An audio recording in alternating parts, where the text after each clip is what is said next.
Hello everybody and welcome back to Sabbath School. ਸਾਰਿਆਂ ਨੂੰ ਸਬਤ ਸਕੂਲ ਦੇ ਵਿੱਚ ਜੀ ਆਇਆਂ ਕਰ ਰਹੇ ਹਾਂ। This week we're on lesson number 7. ਇਸ ਹਫਤੇ ਦਾ 7ਵਾਂ ਨੰਬਰ ਹੈ।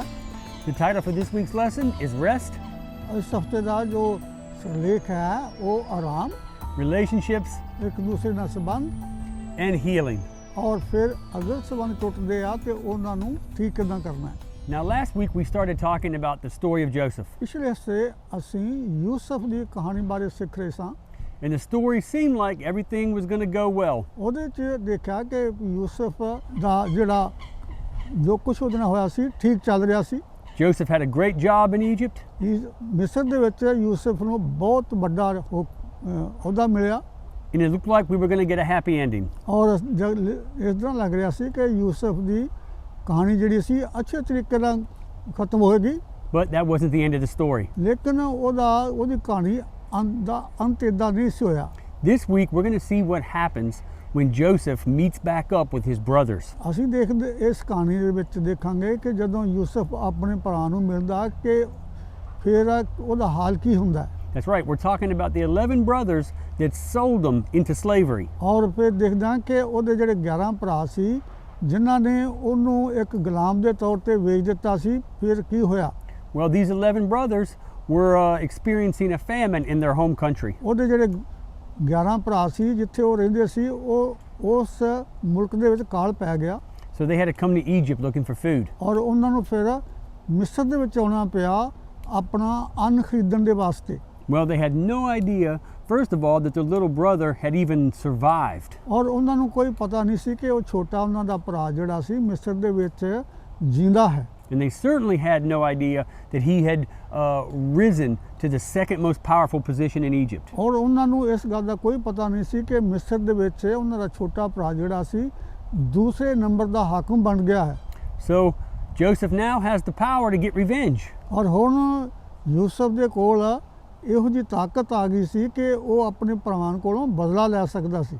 Well, let's see what Joseph's going to do. ਹੁਣ ਦੇਖੀਏ ਕਿ ਫਿਰ ਯੂਸਫ ਉਹਨਾਂ ਦਾ ਇਹ ਨਾਲ ਕਿਸ ਤਰ੍ਹਾਂ ਵਰਤਾਰਾ ਕਰਦਾ ਹੈ। So we pick up in Genesis chapter 42. ਔਰ ਇਹਦਾ ਇਸ ਕਹਾਣੀ ਦਾ ਜੋ ਵਿਸਥਾਰ ਹੈ ਅਸੀਂ ਬਾਈਬਲ ਦੀ ਜਿਹੜੀ ਕਹਾਣੀ ਪਦਾਇਸ਼ ਇਸ ਨੂੰ ਕਹਿੰਦੇ ਉਹਦੇ 42ਵੇਂ ਅਧਿਆਇ ਦੇ ਵਿੱਚ ਦੇਖਾਂਗੇ। So the story tells us that Joseph's brothers didn't recognize him. ਅਸੀਂ ਦੇਖਦੇ ਹਾਂ ਕਿ ਯੂਸਫ ਦੀ ਪਛਾਣ ਜਿਹੜੀ ਆ ਉਹਦੇ ਭਰਾਵਾਂ ਨੇ ਨਹੀਂ ਕੀਤੀ। No, it had been a long time since they'd seen him. ਕਿਉਂਕਿ ਬਹੁਤ ਲੰਮਾ ਸਮਾਂ ਜਿਹੜਾ ਸੀ ਗੁਜ਼ਰ ਚੁੱਕਾ ਸੀ ਜਿਹੜਾ ਕਿ ਉਹਦੇ ਭਰਾਵਾਂ ਨੇ ਉਹਨੂੰ ਨਹੀਂ ਸੀ ਦੇਖਿਆ। Yeah, he had grown up by then. ਹੁਣ ਕਿ ਉਹ ਬੜਾ ਪੂਰਾ ਜਵਾਨ ਹੋ ਚੁੱਕਾ ਸੀ।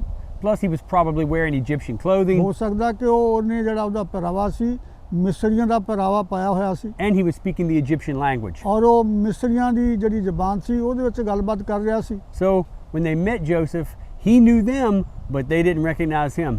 ਔਰ ਮਿਸਰ ਨੇ ਆਪਣੇ ਭਰਾ ਨੂੰ ਪਛਾਣ ਲਿਆ ਲੇਕਿਨ ਉਹਨਾਂ ਨੇ ਉਹਦੇ ਭਰਾਵਾਂ ਨੇ ਉਹਨੂੰ ਨਹੀਂ ਪਛਾਣਿਆ। So Joseph now has to decide, is he going to get revenge or is he going to forgive them? ਔਰ ਹੁਣ ਯੂਸਫ ਨੇ ਫੈਸਲਾ ਕਰਨਾ ਸੀ ਕਿ ਉਹਨਾਂ ਦਾ ਬਦਲਾ ਲਵੇ ਜਾਂ ਉਹਨਾਂ ਨੂੰ ਮਾਫ ਕਰ ਦੇ। So when Joseph first met them, his first impulse was to let them know, hey, this is me and I forgive you. ਹਾਂ, ਸਭ ਤੋਂ ਪਹਿਲਾਂ ਯੂਸਫ ਦੇ ਦਿਲ ਵਿੱਚ ਇਹ ਗੱਲ ਆਈ ਕਿ ਉਹਨਾਂ ਨੂੰ ਕਹੇ ਕਿ ਦੇਖੋ ਬਈ ਮੈਂ ਯੂਸਫ ਹਾਂ ਔਰ ਮੈਂ ਤੁਹਾਨੂੰ ਮਾਫ ਕਰ ਦਿੰਦਾ। But then he remembered who his brothers used to be. ਔਰ ਫਿਰ ਉਹਦੇ ਦਿਮਾਗ 'ਚ ਆਇਆ ਕਿ ਮੈਨੂੰ ਪਤਾ ਵੀ ਇਹ ਕਿੱਦਾਂ ਦੇ ਲੋਕ ਨੇ। So Joseph wanted to find out a little bit first. ਔਰ ਸਭ ਤੋਂ ਪਹਿਲਾਂ ਉਹਨਾਂ ਦੇ ਬਾਰੇ ਯੂਸਫ ਕੁਝ ਹੋਰ ਜਾਣਨਾ ਚਾਹੁੰਦਾ ਸੀ। Were they still the same or had they changed? ਔਰ ਕੀ ਉਹਨਾਂ ਦੇ ਅਜੇ ਵੀ ਮਨ ਜਿਹੜੇ ਸੀ ਉਹ ਬੁਰਾਈ ਨਾਲ ਭਰੇ ਹੋ ਸੀ ਜਾਂ ਉਹ ਬਦਲ ਗਏ ਨੇ? How were they treating his littlest brother and his dad? ਔਰ ਅਜੇ ਵੀ ਜਿਹੜਾ ਉਹਦਾ ਛੋਟਾ ਭਰਾ ਸੀ ਉਹ ਤੇ ਆਪਣੇ ਬਾਪ ਦੇ ਨਾਲ ਜਿਹੜਾ ਮਿਸਰ ਦੇ ਵਿੱਚ ਰਹਿ ਗਿਆ ਸੀ ਅਜੇ ਵੀ ਉਹਨਾਂ ਦੇ ਨਾਲ ਭੈੜਾ ਸਲੂਕ ਕਰ ਰਹੇ ਸਨ ਜਾਂ ਬਦਲ ਚੁੱਕੇ ਨੇ? So Joseph created this little play where he pretended like he didn't recognize them. ਫਿਰ ਯੂਸਫ ਨੇ ਇੱਕ ਛੋਟੀ ਜਿਹੀ ਜਿਹੜੀ ਸੀ ਵਿਉਂਤ ਬਣਾਈ ਇਸ ਗੱਲ ਦੀ ਪਛਾਣਨ ਵਾਸਤੇ। Yeah, he wanted to test them to see if they had grown up, if they had changed. ਉਹਨਾਂ ਦਾ ਇੱਕ ਪ੍ਰੀਖਿਆ ਜਿਹੜੀ ਸੀ ਲੈਣੀ ਸੋਚੀ ਕਿ ਉਹ ਬਦਲ ਚੁੱਕੇ ਆ ਜਾਂ ਨਹੀਂ। It's funny that when they introduced themselves to him, they said, we are honest men. ਔਰ ਜਦੋਂ ਉਹਨਾਂ ਦੀ ਥੋੜੀ ਜਿਹੀ ਪ੍ਰੀਖਿਆ ਲੈਣੀ ਸ਼ੁਰੂ ਕੀਤੀ ਤਾਂ ਉਹਨਾਂ ਕਿਹਾ ਵੀ ਅਸੀਂ ਤੇ ਬੜੇ ਇਮਾਨਦਾਰ ਲੋਕ ਹਾਂ। Well, Joseph needed to see if that was true. ਔਰ ਫਿਰ ਯੂਸਫ ਨੇ ਦੇਖਿਆ ਵੀ ਮੈਂ ਇਹਨਾਂ ਦੀ ਪ੍ਰੀਖਿਆ ਤੇ ਕਰਾਂ ਵੀ ਇਹ ਬਦਲ ਚੁੱਕਿਆ ਜਾਂ ਨਹੀਂ। Now, truth be told, Joseph had already forgiven his brothers a long time ago. ਹਕੀਕਤ ਦੇ ਵਿੱਚ ਆ ਕਿ ਯੂਸਫ ਨੇ ਆਪਣੇ ਦਿਲ ਵਿੱਚ ਬਹੁਤ ਪਹਿਲਾਂ ਹੀ ਸੋਚਿਆ ਸੀ ਇਹਨਾਂ ਨੂੰ ਮਾਫ ਕਰਨ ਵਾਸਤੇ। But Joseph didn't want to reunite with his brothers and pick up where they had left off if they were still, the same mean brothers they were before. ਔਰ ਯੂਸਫ ਨੇ ਇੱਕਦਮ ਨਹੀਂ ਸੀ ਚਾਹੁੰਦਾ ਕਿ ਉਹਨਾਂ ਦੇ ਨਾਲ ਫਿਰ ਮੇਲ ਮਿਲਾਪ ਕਰ ਲਏ ਭਈ ਉਹਨਾਂ ਛੇਤੀ ਦੇ ਨਾਲ ਹੀ ਗੱਲਬਾਤ ਕਰਕੇ ਤੇ ਉਹਨਾਂ ਦੇ ਮੇਲ ਮਿਲਾਪ ਕਰ ਲਏ। So through a series of tests, Joseph began to see if his brothers had changed. ਸਹਿਜੇ ਉਹਨਾਂ ਦੀ ਪ੍ਰੀਖਿਆ ਕਰਕੇ ਉਹ ਚਾਹੁੰਦਾ ਸੀ ਟੈਸਟ ਕਰ ਲਏ ਜਾਂ ਉਹਨਾਂ ਦਾ ਇਮਤਿਹਾਨ ਲੈ ਲਏ ਵੀ ਉਹ ਬਦਲ ਚੁੱਕਿਆ ਜਾਂ ਨਹੀਂ। And sure enough, after a while, Joseph was convinced that his brothers were not the same kids that they were before. ਔਰ ਫਿਰ ਸਹਿਜੇ ਉਹਨੇ ਪ੍ਰੀਖਿਆ ਕਰ ਲਈ ਕਿ ਜਦੋਂ ਉਹ ਜਵਾਨ ਸਨ ਉਹ ਉੱਦਾਂ ਦੇ ਨਹੀਂ ਰਹੇ, ਹੁਣ ਉਹ ਬਦਲ ਚੁੱਕੇ ਨੇ। Now, one of the tests that Joseph used was he really showed his little brother Benjamin a lot of favor. ਔਰ ਉਹਨੇ ਇੱਕ ਪ੍ਰੀਖਿਆ ਇਹ ਲਈ ਕਿ ਛੋਟਾ ਜਿਹੜਾ ਉਹਦਾ ਭਰਾ ਸੀ ਉਹਦੇ ਵਾਸਤੇ ਉਹਨੇ ਟੈਸਟ ਲੈਣਾ ਉਹਨਾਂ ਦਾ ਸ਼ੁਰੂ ਕੀਤਾ। So the reason he did this is because when he was young, his dad favored him and his brothers wanted to kill him for it. ਔਰ ਇਸ ਲਈ ਉਹਨੇ ਛੋਟੇ ਭਰਾ ਦਾ ਟੈਸਟ ਇਸ ਕਰਕੇ ਕੀਤਾ ਕਿ ਜਦੋਂ ਉਹ ਛੋਟਾ ਸੀ ਤੇ ਜਦੋਂ ਉਹਦੇ ਪਿਤਾ ਜੀ ਨੇ ਯੂਸਫ ਵਾਸਤੇ ਇੱਕ ਛੋਟਾ ਜਿਹਾ ਬਹੁਤ ਵੱਡਾ ਪਿਆਰ ਦਿਖਾਇਆ ਉਹਦੇ ਲਈ, ਤੇ ਉਹਦੇ ਜਿਹੜੇ ਦੂਜੇ ਭਰਾ ਸੀ ਉਹਨਾਂ ਨੇ ਯੂਸਫ ਨੂੰ ਮਾਰਨਾ ਚਾਹਿਆ। And even though Joseph showed Benjamin all that favor, he saw that his brothers didn't get angry about it. ਔਰ ਜਦੋਂ ਯੂਸਫ ਨੇ ਆਪਣੇ ਛੋਟੇ ਭਰਾ ਬੈਂਜਮਨ ਵਾਸਤੇ ਉਹਨਾਂ ਦਾ ਟੈਸਟ ਲਿਆ ਤੇ ਉਹਨਾਂ ਨੇ ਯੂਸਫ ਨੇ ਦੇਖਿਆ ਕਿ ਉਹਦੇ ਭਰਾਵਾਂ ਨੇ ਕੋਈ ਗੁੱਸਾ ਨਹੀਂ ਕੀਤਾ। This was one of the ways Joseph knew his brothers had really changed. ਔਰ ਇਸ ਕਰਕੇ ਯੂਸਫ ਨੇ ਇਸ ਗੱਲ ਦਾ ਪਤਾ ਕਰ ਲਿਆ ਕਿ ਉਹਦੇ ਭਰਾ ਜਿਹੜੇ ਨੇ ਹੁਣ ਬਦਲ ਚੁੱਕੇ ਨੇ। So one of the questions that comes up in the lesson is, what if Joseph's brothers hadn't changed? ਔਰ ਜਿਹੜਾ ਸਬਕ ਅਸੀਂ ਸਿੱਖਿਆ ਇਸ ਕਹਾਣੀ ਤੋਂ ਕਿ ਯੂਸਫ ਨੇ ਇਹ ਦੇਖ ਲਿਆ ਕਿ ਉਹਦੇ ਭਰਾ ਜਿਹੜੇ ਨੇ ਉਹ ਹੁਣ ਬਦਲ ਚੁੱਕੇ ਨੇ। Yeah, what if they were still the same murdering, envious, jealous brothers that he remembered from their youth? ਔਰ ਜਿਹੜੇ ਉਹਦੇ ਭਰਾ ਜਿਹੜੇ ਕਿ ਪਹਿਲਾਂ ਜਵਾਨੀ ਦੇ ਵਿੱਚ ਈਰਖਾ ਕਰਦੇ ਸੀ, ਗੁੱਸੇ ਵਾਲੇ ਸੀ ਔਰ ਇੱਕ ਖੂਨੀ ਸਨ। So if they hadn't changed, should Joseph still forgive them? ਕਿ ਜੇ ਉਹਨਾਂ ਨੇ ਅਜੇ ਵੀ ਨਾ ਬਦਲੇ ਹੁੰਦੇ ਤੇ ਕੀ ਫਿਰ ਯੂਸਫ ਉਹਨਾਂ ਨੂੰ ਮਾਫ ਕਰਦਾ ਸੀ? Well, the lesson points out that genuine forgiveness involves forgiving people regardless of what they do or say.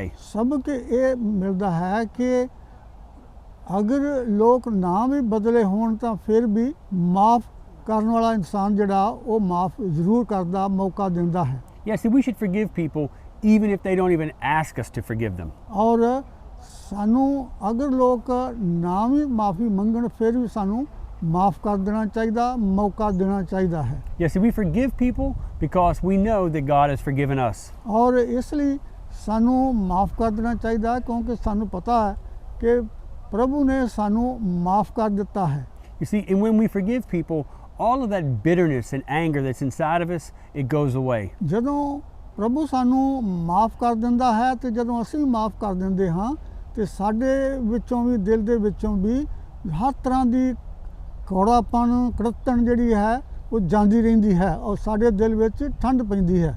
Yeah, in the lesson, it points out one very common expression about forgiveness. ਔਰ ਜਦੋਂ ਅਸੀਂ ਮਾਫ ਕਰ ਦਿੰਦੇ ਹਾਂ ਔਰ ਮਾਫ ਕਰਨ ਦੇ ਨਾਲ ਜਿਹੜੀ ਉਹ ਕੜਵਾਪਣ ਹੈ ਉਹ ਜ਼ਰੂਰ ਜਾਂਦਾ ਰਹਿੰਦਾ ਹੈ। Yeah, it says that when you refuse to forgive and you hold a grudge, it's like you drinking poison and expecting them to die.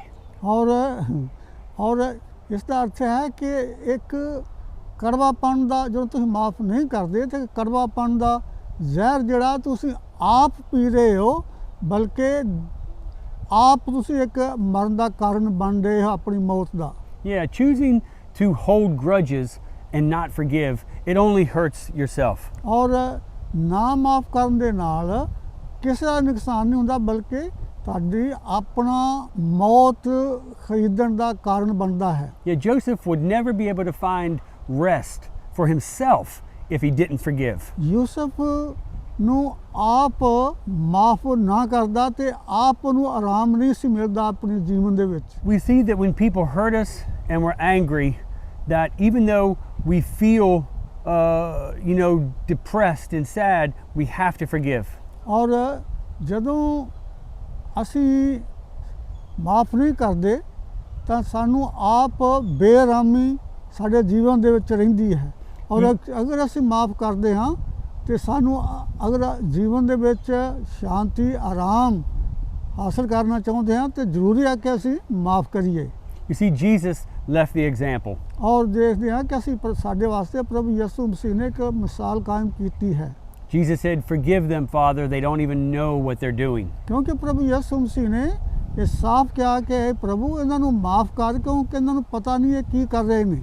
Yeah, so Jesus forgave us before we asked for forgiveness. ਕਿਉਂਕਿ ਪ੍ਰਭੂ ਯਿਸੂ ਮਸੀਹ ਨੇ ਸਾਨੂੰ ਉਦੋਂ ਮਾਫ ਕੀਤਾ ਹੈ ਜਦੋਂ ਕਿ ਅਸੀਂ ਮਾਫੀ ਨਹੀਂ ਮੰਗੀ। Jesus forgave us before we even knew we did something wrong. ਪ੍ਰਭੂ ਯਿਸੂ ਮਸੀਹ ਨੇ ਸਾਨੂੰ ਉਦੋਂ ਮਾਫ ਕੀਤਾ ਜਦੋਂ ਕਿ ਸਾਨੂੰ ਪਤਾ ਹੀ ਨਹੀਂ ਸੀ ਅਸੀਂ ਕੋਈ ਗਲਤੀ ਕੀਤੀ ਵੀ ਹੈ। Okay, so here we are, Genesis chapter 50. ਹੁਣ ਫਿਰ ਅਸੀਂ ਦੇਖਦੇ ਹਾਂ ਕਿ ਪੈਦਾਇਸ਼ ਦੀ ਕਿਤਾਬ ਉਹਦੀ 50ਵੇਂ ਚੈਪਟਰ ਦੇ ਵਿੱਚ So Joseph has found rest, ਔਰ ਯੂਸਫ ਨੂੰ ਦਿਲ ਦੇ ਵਿੱਚ ਸ਼ਾਂਤੀ ਮਿਲੀ and his family was now beginning to find rest. ਔਰ ਉਹਦੇ ਪੂਰੇ ਪਰਿਵਾਰ ਦੇ ਵਿੱਚ ਵੀ ਸ਼ਾਂਤੀ ਆ ਗਈ, All because one person chose to forgive. ਕਿਉਂਕਿ ਉਸ ਪੂਰੇ ਪਰਿਵਾਰ ਦੇ ਵਿੱਚ ਇੱਕ ਇਨਸਾਨ ਨੇ ਮਾਫ ਕੀਤਾ। Now it's important to know that Joseph didn't choose to forgive because he felt like forgiving. ਔਰ ਪਰਿਵਾਰ ਦੇ ਵਿੱਚ ਇੱਕ ਇਨਸਾਨ ਨੇ ਮਾਫੀ ਮੰਗੀ ਕਿਉਂਕਿ ਉਸ ਨੇ ਫੈਸਲਾ ਕਰ ਲਿਆ ਮਾਫੀ ਕਰਨ ਵਾਸਤੇ। Yeah, see, the lesson brings out that things like love and mercy and forgiveness. ਕਿਉਂਕਿ ਮਾਫੀ ਦੇ ਵਿੱਚ ਪੈਦਾ ਹੁੰਦਾ ਮੁਹੱਬਤ ਤੇ ਮੁਹੱਬਤ ਦੇ ਵਿੱਚ ਮਾਫੀ ਆਉਂਦੀ ਹੈ। We don't do these things because we feel like it. ਇਹ ਮਾਫੀ ਉਦੋਂ ਆਉਂਦੀ ਹੈ ਜਦੋਂ ਕਿ ਅਸੀਂ ਮਹਿਸੂਸ ਕਰਨਾ ਸ਼ੁਰੂ ਕਰਦੇ ਹਾਂ। We choose to love ਅਸੀਂ ਮੁਹੱਬਤ ਕਰਨੀ ਚਾਹੁੰਦੇ ਹਾਂ and we choose to forgive. ਔਰ ਫਿਰ ਮਾਫ ਕਰਨ ਦਾ ਵਾਸਤੇ ਵੀ ਫੈਸਲਾ ਕਰਦੇ ਹਾਂ। We do these things because it's the right thing to do, not because we feel like doing it. ਇਹਦੇ ਵਾਸਤੇ ਅਸੀਂ ਫੈਸਲਾ ਕਰਦੇ ਹਾਂ। So if anyone has ever hurt you, I pray that you just let it go. ਔਰ ਅਗਰ ਕੋਈ ਤੁਹਾਡੇ ਵਾਸਤੇ ਕੋਈ ਤੁਹਾਡੇ ਖਿਲਾਫ ਕੋਈ ਗੱਲ ਕਰਦਾ ਤੇ ਮੈਂ ਦੁਆ ਕਰਦਾ ਹਾਂ ਕਿ ਤੁਸੀਂ ਇਹਦੇ ਉੱਤੇ ਗੌਰ ਨਾ ਕਰੋ, ਮਾਫ ਕਰ ਦਿਓ। You're going to feel so much better if you do.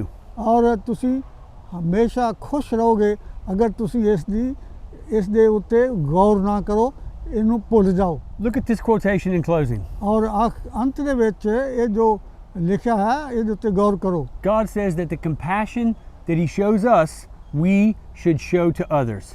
ਪ੍ਰਭੂ ਕਹਿੰਦਾ ਹੈ ਕਿ ਜਿਸ ਤਰ੍ਹਾਂ ਮੈਂ ਤੁਹਾਡੇ ਤੇ ਤਰਸ ਕਰਦਾ ਹਾਂ ਤੁਸੀਂ ਵੀ ਇਸ ਤਰ੍ਹਾਂ ਹੀ ਕਰੋ। Okay, so that brings us to the end of this week's lesson. ਔਰ ਹੁਣ ਦੇਖੋ ਕਿ ਇਸ ਸਬਕ ਦਾ ਜੋ ਇਸ ਹਫ਼ਤੇ ਅਸੀਂ ਦੇਖਿਆ ਹੈ ਇਹਦਾ ਅੰਤ ਹੋ ਰਿਹਾ। Me and my dad were so glad you joined us, and we look forward to seeing you next week for lesson number 8. ਔਰ ਅਸੀਂ ਦੋਨੋਂ ਹੀ ਤੁਹਾਨੂੰ ਮਿਲ ਕੇ ਇਸ ਹਫ਼ਤੇ ਬਹੁਤ ਖੁਸ਼ ਹੋਏ ਹਾਂ ਔਰ ਅਗਲੇ ਹਫ਼ਤੇ ਫਿਰ ਮਿਲ ਕੇ ਇੰਤਜ਼ਾਰ ਕਰਾਂਗੇ ਤੁਹਾਨੂੰ ਫਿਰ ਮਿਲਣ ਦੀ। Now my dad is going to pray for you. ਔਰ ਹੁਣ ਅਸੀਂ ਮਿਲ ਕੇ ਪ੍ਰਾਰਥਨਾ ਕਰਾਂਗੇ। ਸਰਵ ਸ਼ਕਤੀਮਾਨ ਪ੍ਰਭੂ, ਅਸੀਂ ਤੁਹਾਡਾ ਧੰਨਵਾਦ ਕਰਦੇ ਹਾਂ ਅੱਜ ਦੇ ਲੈਸਨ ਵਾਸਤੇ। ਸਾਨੂੰ ਸਾਰਿਆਂ ਨੂੰ ਹਿੰਮਤ ਔਰ ਤਾਕਤ ਦਿਓ ਕਿ ਤੁਹਾਡੀ ਪਵਿੱਤਰ ਆਤਮਾ ਦੇ ਜ਼ਰੀਏ ਅਸੀਂ ਇੱਕ ਦੂਸਰੇ ਨੂੰ ਮਾਫ ਕਰਦੇ ਹੋਏ ਤੁਹਾਡੇ ਰਾਜ ਵਿੱਚ ਸ਼ਾਮਿਲ ਹੋ ਸਕੀਏ, ਕਿਉਂਕਿ ਸਭ ਕੁਝ ਤੁਹਾਡੇ ਪਿਆਰੇ ਪੁੱਤਰ ਪ੍ਰਭੂ ਯਿਸੂ ਮਸੀਹ ਦੇ ਵਸੀਲੇ ਨਾਲ ਮੰਗਦੇ ਹਾਂ। ਆਮੀਨ। ਆਮੀਨ। Amen.